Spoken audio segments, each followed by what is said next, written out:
They met in Biaaritz, France, an ancient southwestern French basque whaling town just 22 miles across the Bay of Biscay from Spain. Or at least that's what the massively unpopular French President Emmanuel Macron was diligently distracting the world leaders with at the beginning of the G7 while his police swept the quiet coastline for mines. Macron didn't want to mention his 32% approval rating or the G7 protests within miles of the summit. No mention of the now 11 months of yellow vest protests that have turned the country upside down. But that didn't stop Russian President Putin from reminding Macron. The events linked to the so-called yellow vests, during which, according to our calculations, 11 people were killed and 2,500 injured, including 2,000 police officers. We wouldn't want such events to take place in the Russian capital, and we'll do all we can to ensure our domestic political situation evolves strictly in the framework of the law.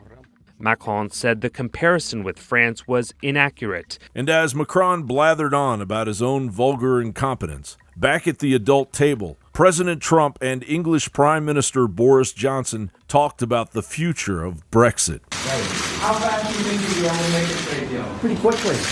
We don't anticipate any problems. Before we were sort of stymied. Well, I was stymied by the other side because nothing got done on the other side, as you've seen from Brexit. This is a different person, and this is a person that's going to be a great prime minister, in my opinion. Boris, it's only my opinion. No, look, I'm not going to dissent. I'm not going to discourage you from that goal. Obviously, I have memories of American trade negotiations in the past, and I have a formidable respect for U.S. trade negotiations. And then President Trump unleashed the undeniable truth of China's economic stranglehold on the United States and drew a line in the sand. Do you have second thoughts about escalating the war with China? I have second thoughts about everything.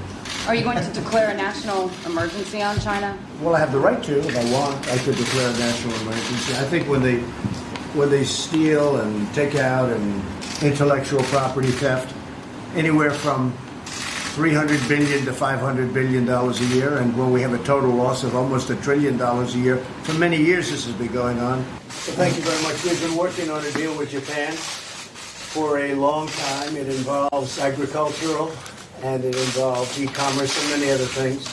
It's a very big transaction, and we've agreed in principle. It's billions and billions of dollars. Tremendous for the farmers.